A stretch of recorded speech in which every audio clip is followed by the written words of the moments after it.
Market में जिस जिस तरह से नई नई चीजें आ रही हैं या नए बिजनेसेस आ रहे हैं और मार्केट में आकर अपने आप को एस्टैब्लिश कर रहे हैं, और जब ये बिजनेस एक बार एस्टैब्लिश हो जाते हैं तो इसमें कभी कभी अनफेयर प्रैक्टिसेस भी होने लगती हैं, क्योंकि एस्टैब्लिश होने के साथ साथ कंपटीशन भी बढ़ने लगता है और ज्यादा पैसा कमाने की होड़ लगने लगती है और करप्शन भी बढ़ने लगता है।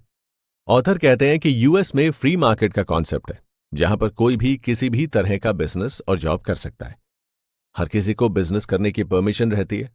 लाइन स्टैंडर्ड जॉब को भी काफी लोग करने लगे थे और काफी पैसा भी कमाने लगे थे। कुछ लोग फ्री मार्केट को अपोज करते हैं तो कुछ इसके फेवर में रहते हैं।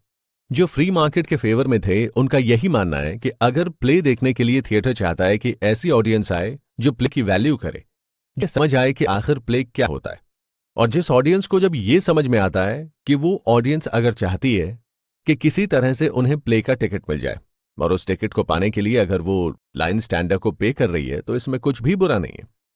इस चीज से थिएटर का भी फायदा है और ऑडियंस का भी। थिएटर को वो ऑडियंस मिल रही है जिसकी उसे जरूरत थी, ऑडियंस को वो प्ले देखने के लिए मिल रहा है जिसे वो एक्चुअल में देखना चाहते थे।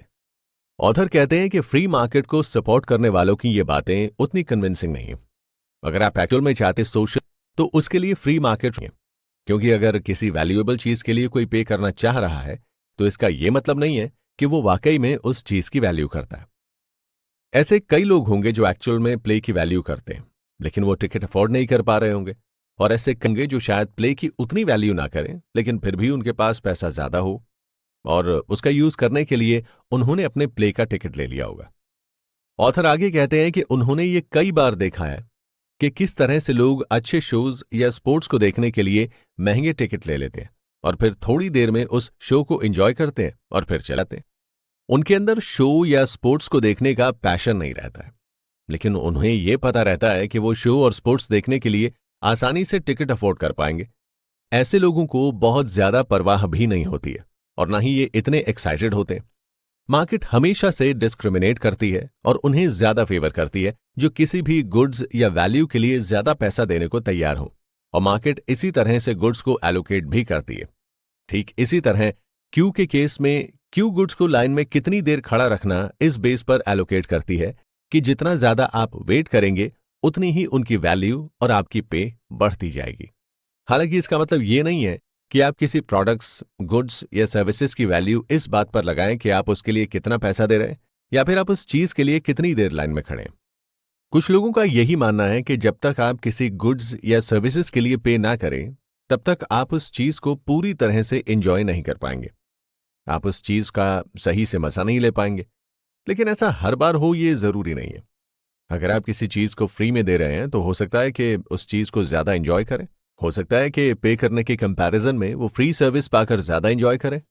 ऑथर कहते हैं कि आखिर हमारी नजर में पैसे देकर लाइन तोड़कर आगे जाना, लाइन में वेट करने के लिए पे करना, ये सब इतने ऑब्जेक्शनेबल क्यों है? क्यों हम इन्हें गलत मानते हैं? इसकी वजह यही है कि कुछ चीजों के लिए मार्केट खराब हो रही है और कुछ चीजों के लिए मार्केट अप्रोप्रिएट है, और हमें यही लगता है कि शायद पैसे देकर लाइन में आगे जाना या फिर लाइन में लगे रहने के लिए पे करना, ये ऐसी सर्विसेज हैं जिसके लिए हम अभी बिल्कुल भी रेडी नहीं हैं, और ना ही इन चीजों के लिए हमने कभी पे किया था।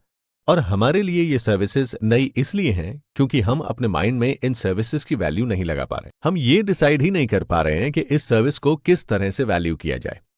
ऑथर आगे टिकट स्कैल्पिंग के बारे में बताते हुए कहते हैं कि क्यू जंपिंग के लिए पे करने की वजह से टिकट स्कैल्पिंग भी काफी बढ़ गई है।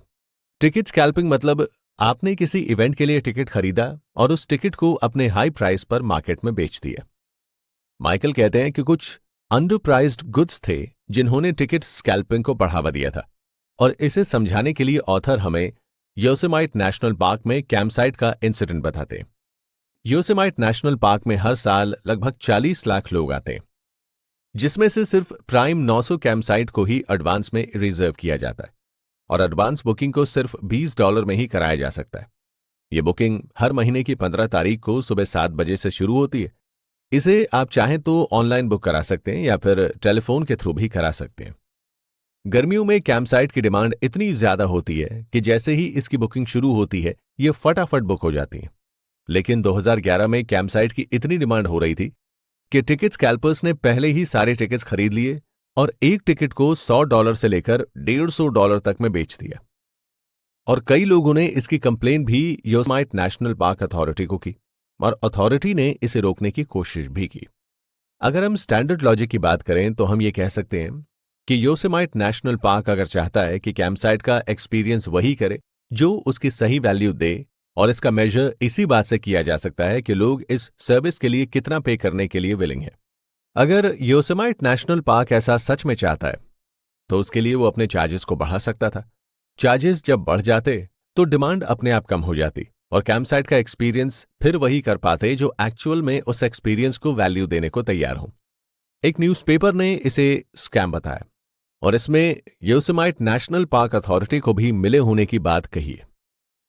यानी कहीं ना कहीं हम ये कह सकते हैं कि जब किसी चीज के लिए ब्लैक में टिकट बेचे जाते हैं तो उसमें हायर अथॉरिटी भी इन्वॉल्व रहती है। अगर सच में कोई कंपनी चाहती है कि उसके गुड्स या सर्विसेज को वही लोग एंजॉय करें जो उनके गुड्स और सर्विसेज की वैल्यू करें, तो इसके लिए उन्हें अपने टिकट के प्राइस को इस तरह रखना चाहिए कि सभी लोग इसे अफोर्ड ना कर पाए, और जो वाकई में आपके गुड्स और सर्विसेज की वैल्यू करेगा वो कैसे भी करके आपकी सर्विसेज का एक्सपीरियंस लेने के लिए पे करेगा।